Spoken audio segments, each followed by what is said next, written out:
Co-presented by Vimal. बोलो जुबान केसरी.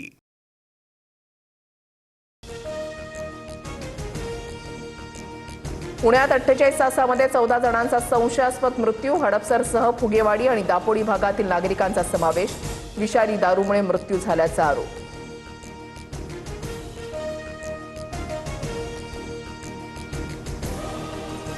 दारूत methanol मिसळल्यानं घटना घडल्याची माहिती. प्रकरणामध्ये आतापर्यंत 8 जण अटकेत. पोलिसांची 3 ठिकाणी कारवाई. फॉरेन्सिक टीमकडून विषारी दारूचे सॅम्पल. मुख्यमंत्री फडणवीसांकडून पुण्यातील विषारी दारूमुळे झालेल्या मृत्यू प्रकरणाची दखल. घटनेच्या मुळापर्यंत जाणार, कठोर कारवाई करा, फडणवीसांचं आश्वासन.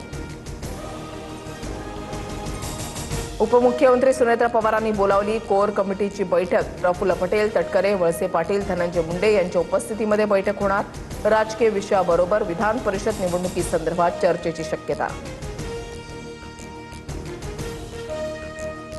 विशिष्ट व्यक्तीला अन्नधान्य पुरवठ्याचं टेंडर देण्यावरून पार्थ पवार आणि भुजबळांमध्ये खडाजंगी. पवार दादांनी कधी असं मला सांगितलं नाही. भुजबळ संतापले तर तुमच्याकडचा विभाग काढून टाकावा लागेल, पार्थ पवारांचा इशारा. खासदार पार्थ पवारांनी राष्ट्रवादीमधील काही मंत्र्यांकडे टेंडर निधीची माहिती मागवली. गेल्या 6 महिन्यामधील माहिती देण्याच्या सूचना. तर पार्थ पवारांच्या सूचनेमुळे पक्षातील वरिष्ठ नेत्यांची नाराजी. सूत्रांची माहिती. मी कुठल्याही शासकीय कामात हस्तक्षेप केलेला नाही. पार्थ पवारांनी टेंडरवरून दिलेल्या सूचनेसंदर्भाचं वृत्त फेटाळलं. तर काही गोष्टी समजुतीनं करायच्या असतात, याचा अर्थ आमच्यामध्ये वाद झाला असा होत नाही. भुजबळांची स्पष्टोक्ती. उद्यापासून उपोषण करण्यावर मनोज जरांगे ठाम. सरकारची भूमिका ऐकून घेणार, शिष्टमंडळाशी चर्चा करणार. जरांगेंची भूमिका. मराठवाड्यात 2.5 लाखांवर प्रमाणपत्र वाटप. मराठा आंदोलकांवरचे 95% गुन्हे मागे घेतले. सरकारची भूमिका समजून घेतल्यानंतर जरांगे उपोषण करणार नाहीत. काही गैरसमज असतील तर दूर करू, विखे पाटलांकडून स्पष्ट. भाजप नेते प्रसाद लाड यांची मनोज जरांगेंसाठी भावनिक पोस्ट. दादा, मी शब्द पाळायला येतोय. या तापलेल्या उन्हामध्ये स्वतःला त्रास करून घेऊ नको. मराठा समाजाला तुझी गरज आहे, लाड यांचं आवाहन. प्राजक्त तनपुरेंचा उद्या भाजपमध्ये पक्षप्रवेश. रवींद्र चव्हाणांच्या उपस्थितीमध्ये पक्षप्रवेश होणार. अहिल्यानगर परिषदेची जागा तनपुरेंना दिली जाणार. रोहित पवार कुलूप घेऊन पुण्यातील सीआयडी कार्यालयात. दादांच्या अपघाताला 4 महिने पूर्ण झाले तरी तपास होत नाही. कार्यालयाला कुलूप लावा, रोहित पवार आक्रमक. मुंबईत रिक्षाचा प्रवास ₹1.30 महागड्याची शक्यता. सीएनजीचे दर ₹3 वाढल्यास रिक्षाचं भाडं ₹27.43 जाणार.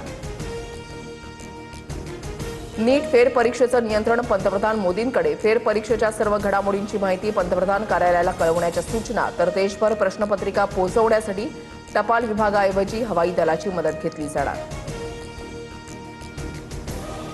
नीट पेपर फुटी प्रकरणी आज सुप्रीम कोर्टात सुनावणी. फैमा आणि यूडीएफच्या याचिकांवर सुनावणी होणार. एनटीए बरखास्त करून कोर्टाच्या देखरेखीखाली संगणक आधारित परीक्षा घेण्याची मागणी. नीट पेपर फुटी प्रकरणी नांदेडमधील 3 ठिकाणी सीबीआयची छापेमारी. संशयित विद्यार्थी आणि पालकांची समोरासमोर 8 तास चौकशी. पेपर विकत घेतल्याच्या संशयावरून तपासणी. नाशिकमधील टीसीएस प्रकरणामध्ये कोर्टात 250 ते 300 पानांचं दोषारोपपत्र दाखल. महिला अत्याचार, धर्मांतरासाठी दबाव टाकल्याचा आरोप. पीडित महिलांच्या तक्रारींकडे दुर्लक्ष केल्याचाही उल्लेख. प्रकरणामध्ये आतापर्यंत 8 संशयित अटकेत.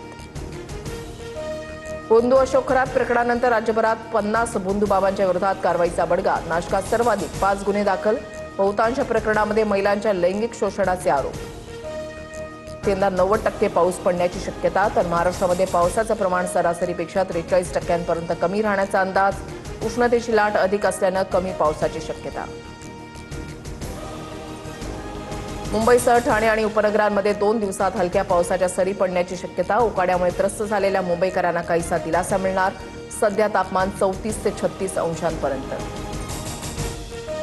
जळगावच्या सराफा बाजारामध्ये सोन्याच्या दरामध्ये 2,000 तर चांदीच्या दरामध्ये ₹3,000 वाढ. सोन्यासाठी प्रतितोळा ₹1,61,650 मोजावे लागणार. तर चांदी प्रति किलो ₹2,76,040. Co-presented by Vimal. बोलो जुबान केसरी.